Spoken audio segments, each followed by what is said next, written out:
Hello there, John Culturillo here, the counsellor of your listener. Thank you for joining me for this episode. And as usual, thank you to everyone who makes my work possible. In today's episode, I'm going to be exploring the broad issue of our relationship to authority, and I'm going to be exploring some concepts within that domain. We're going to be discussing how the concept of order may be mistaken for authoritarianism and how the two concepts compare. We're going to be making a similar comparison between the concepts of disorder and spontaneity. And we're going to be discussing what terms such as the establishment, being anti-establishment, and being contrarian may mean. Before we begin, remember that nothing that you find in the media or on the internet is advice, so if you have concerns about yourself or someone else, please seek advice from a professional. Now, I'm going to start this discussion with a story. This story happened to me during my education, and I'd like to make clear that I don't have any ill will towards anyone that was involved in this particular incident, and I don't inherently know what the intentions were of any of those parties, but I'm going to use it as an example of a relevant idea. Now, when I was in my education, there was a period in which I had very short hair, just like I do now, actually. And I would often wear a beanie to school because I would be walking to school early in the morning and my head would get cold. There was a particular member of staff who noticed me wearing this beanie and addressed me on a number of occasions and said, "You shouldn't be wearing that because it's not part of the school uniform." And I said to this member of staff, "Well, I think it's completely reasonable that I should be able to wear it. I'm a rule-abiding student in every other sense. I always wear the rest of my uniform impeccably," and quite frankly, I was rather irritated with the sentiment. And to be quite honest, there are plenty of students who escape consequences for far more severe acts than wearing a beanie. This member of staff refused to acknowledge the validity of any of these arguments and simply said, "No, it's not part of the school uniform, therefore you should not be wearing it." But every time I questioned this person to try to get them to justify the logic of why a beanie should not be allowed, given its practicality, this person would not give me a concise answer. For example, at one point they said to me, "Well, while you're walking home, you represent the school and we want to give the best impression of the school." And I said, "Well, how does wearing a beanie not give a good impression of the school?" And they said, "Because it's not part of the school uniform." But how would a person outside the school know that? And what would lead them to conclude that a person wearing a beanie is inherently a bad person or inherently comes from a bad school? These type of logical questions that I asked, there were no concise answers to give. Even though I don't know exactly what the intentions of this person were or perhaps the people who established the rules, I'm almost certain that these types of rules establish out of a rather erroneous belief, and it's anything other than absolute order is chaos. And to establish absolute order, we need authoritarianism. Later in the episode, I'm going to explain the relevance of this. Let's identify what the establishment is. The establishment is very much a social construct. It's a concept that can mean whatever we want it to mean, but of course, concepts and words have definition for a reason so that we can communicate with regard to them and use them effectively in a consistent fashion, so that all people involved know what it is to which we're referring. The establishment is not necessarily just a group of people. It's not necessarily a person. It certainly includes people. It requires people to function. But it's an entity that is much larger than the people involved in it. It's the sum of their beliefs, their virtues, their goals, culture. It arises from their use of these constructs to garner mass support and to use it for power in order to control people. That is effectively what the establishment is. As I have explained, just because something is supported by a large number of people or supported by people with particular credentials that, by the way, we assign them, it does not make it inherently good. Only inherent logic and inherent good are inherently logical and inherently good. There is no proxy for that. And having certain credentials or a certain position does not make you inherently righteous. So being anti-establishment is not inherently bad. It can be, but it's not inherently bad. It's somewhat of a loose concept because being anti-establishment simply means being in opposition to that which is considered to be righteous by the entity of power. that controls a large enough portion of society. It's not absolute. What is considered to be anti-establishment in one context can be the establishment in a different context. It can be a byproduct of the beliefs that we hold, and it doesn't have to take the same form in terms of what behaviours it promotes.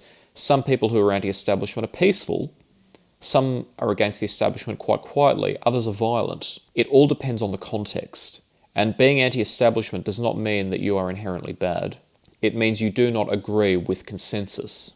Now, problems with constructs such as these arise when people allow the construct to define them and their behaviour and their goals without critical nuanced thinking about the meaning of the construct and the requirements and the inherent logic of the context. If the establishment is inherently bad, then it makes sense to be anti-establishment. For example, if the establishment advocated committing heinous acts, then being anti-establishment could mean being in opposition to those heinous acts, because to be in opposition to them is righteous. But at the same time, identifying as anti-establishment in an absolute sense is not good, because it essentially means that you define yourself by being opposed to anything which has consensus.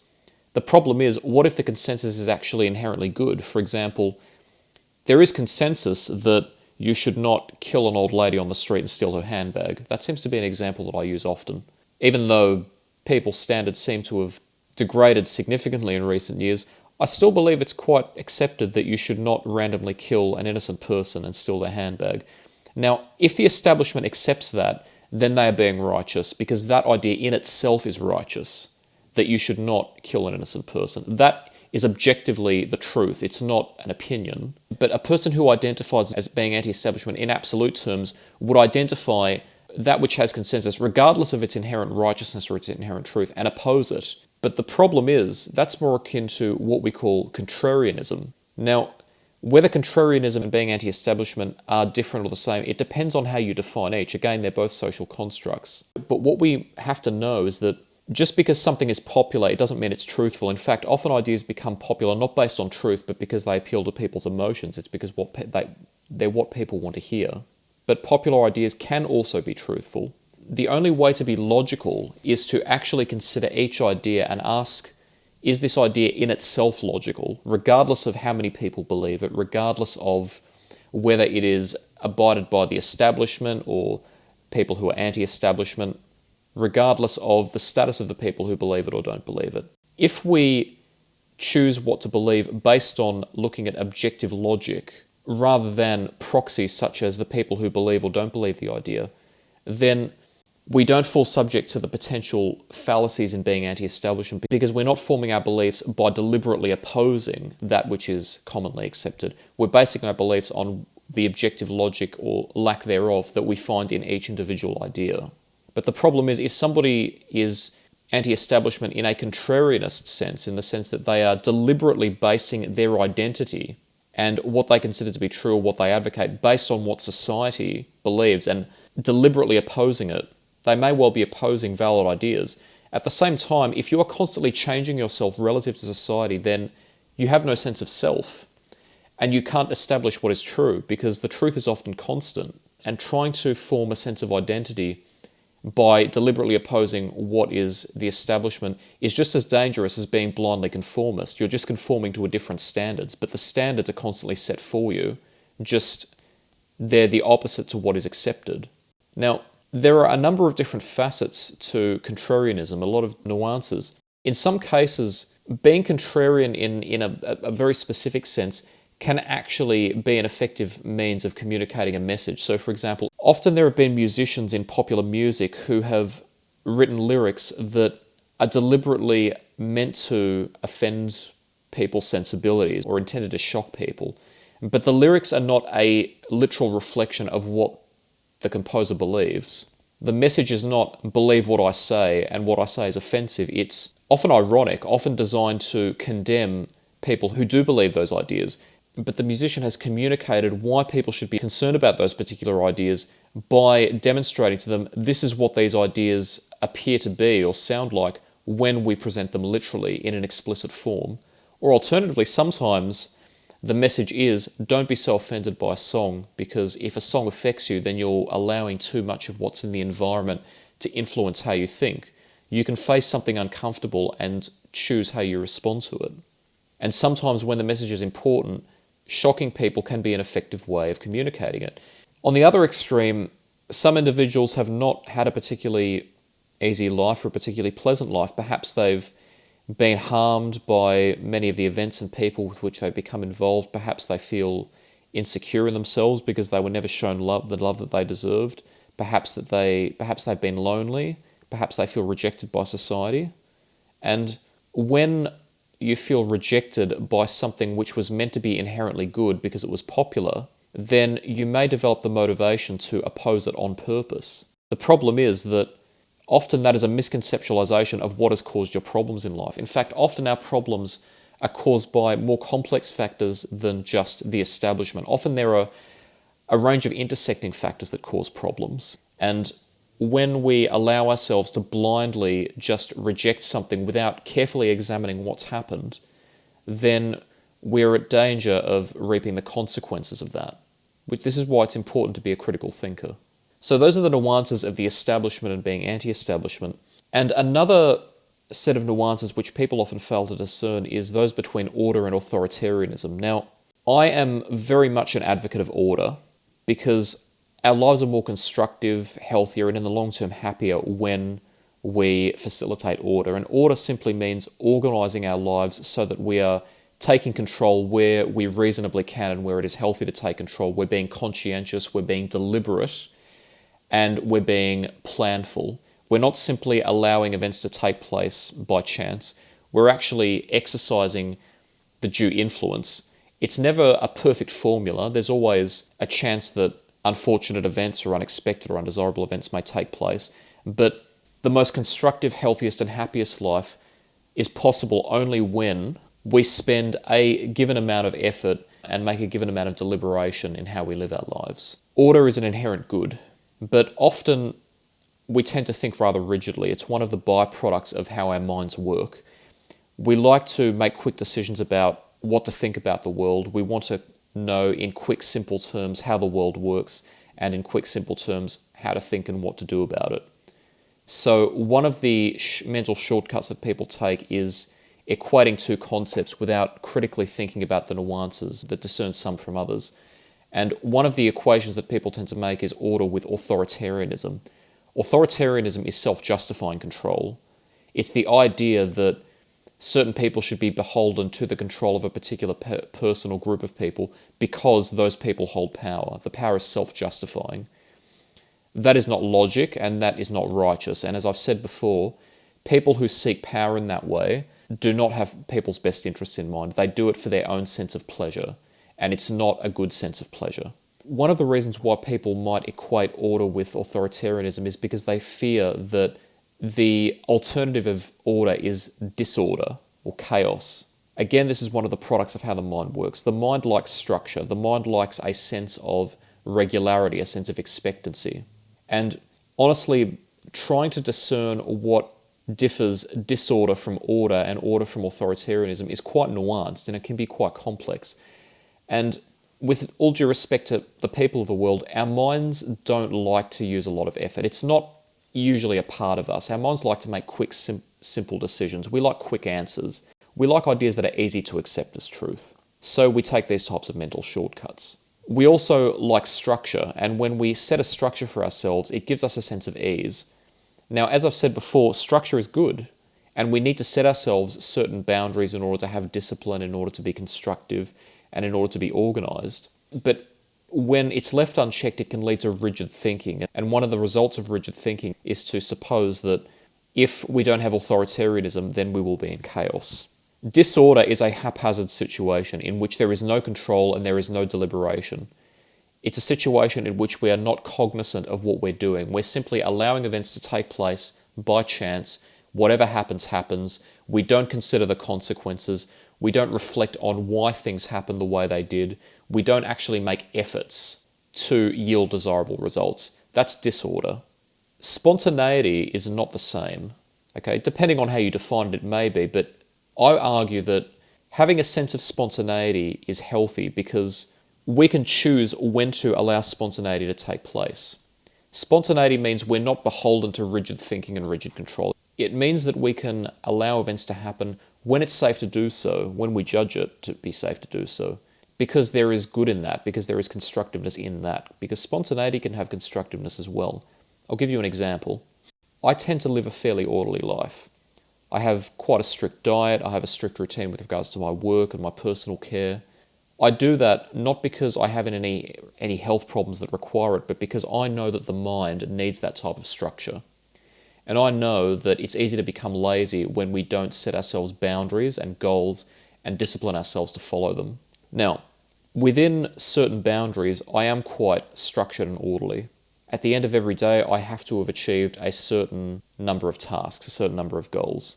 Within certain times of the day, I'm focused on what I need to be doing and I don't focus on anything else. There are certain things that I'll never do, like using drugs or smoking or consuming alcohol, things that I've never done, because I know that there is no inherent virtue in those and they don't lead to desirable outcomes. There are certain things I'll never do, like buying luxury goods, because I don't see any virtue in them. There are things that I always do, like abiding my diet, getting plenty of sleep, taking care of myself. But what I also realise is that if I was to be beholden to order 24 hours a day, 7 days a week with absolutely no flexibility, that would be equally as unhealthy psychologically as having no order. If I wasn't to be conscious, be cognizant of my diet and my self-care and my work, I would never get anything done. I would never advance my goals in life. My body would suffer and my mind would suffer.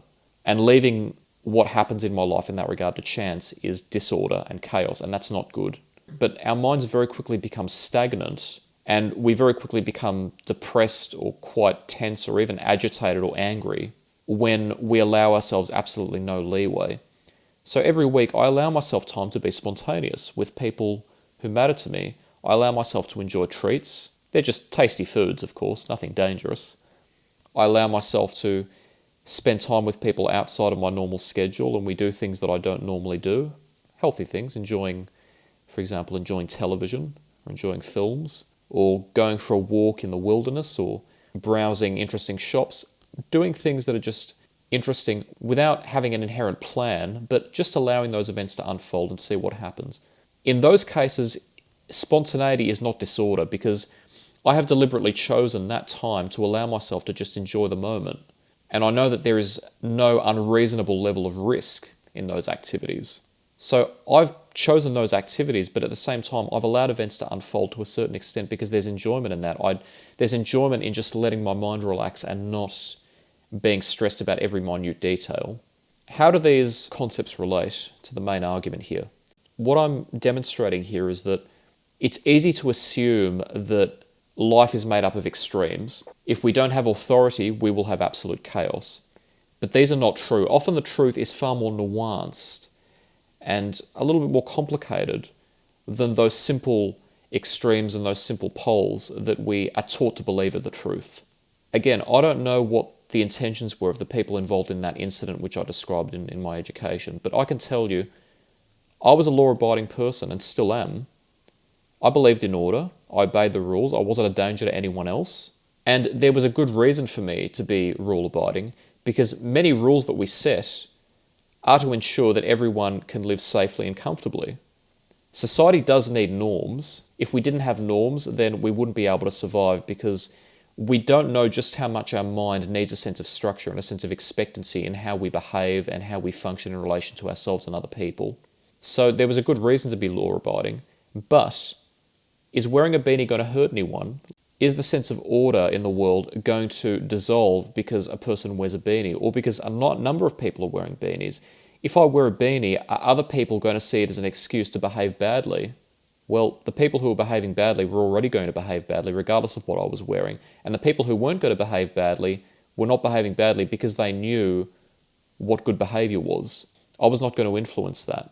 If everyone was wearing a beanie, does it cause you to behave badly? No. The reason that we set these types of rigid rules is that we have this inherent tendency to want simple solutions, and a simple solution often involves setting a rigid boundary. And the logic is, if we don't cross this, then we'll maintain a sense of order. Often these types of rules are actually a proxy for the order that we want. They give the impression that there's a sense of order, but beneath the surface, there is often disorder. And if you've walked into any school recently, you will often see that. Just because somebody does something which a given authority or establishment doesn't want them to do, it doesn't mean they are objectively a bad person. There is such thing as objective logic. There is such thing as practical logic and practical goals. And what I've often said and will continue to say is that you can't prescribe rules for truth and logic. Truth and logic just exist. And acknowledging them requires us to think critically and think very deliberately with a nuanced mind. That's not an easy process, but there is no shortcut to it. And if you follow objective logic, you will learn very clearly that whether I'm wearing a pink shirt or a blue shirt is not going to increase or decrease my likelihood of being a good person. Whether I'm wearing a beanie or not, or anyone is wearing a beanie or not, is not going to increase or decrease their likelihood of being a good person if they have a nuanced mind and they understand the purpose behind certain choices, why certain things are okay but other things aren't. One of the key pitfalls of society is that we tend to be polarized in our thinking. It's rather inflexible and it's quite distorted to simply take for granted that if we simply follow a set of rules, everything will be fine. If we simply follow a set of rules, we'll have inherent virtue, we'll have good, we'll have order. Being constructive in the world takes far more effort than that. And often one of the reasons why we see dysfunction in the world is because people don't make the effort to think critically. If they thought critically, they'd realise that they could wear a beanie and achieve far more than what the education system achieves by making the right efforts and by thinking critically about what we're doing and why we're doing it. Yes, we need norms, but when it starts to interfere with innate sense and objective logic, it becomes problematic. Now, I'm not going to tell you to go and break the law, okay? Be a law-abiding citizen, as I always say. I'm not telling you to go and break the rules of any cohort of which you're a member. But these are truths which we have to consider, that the truth and what is logical is far more qualitative and nuanced than following a rigid set of rules. And as I've always said, life can be quite virtuous, you can achieve a lot in it, and if putting in the effort to think critically to get the most from it isn't worthwhile, then what is worthwhile? So thank you for joining me for this episode. As per usual, if you have concerns of any description, please seek professional help. Never take what you find on the internet or in the media as advice. And if you have been intrigued by something that you heard in today's episode, or you have an idea for something that you'd like to hear on the program, or you'd like to be a guest, please contact me. I'd love to hear from you all. And until next time, take care.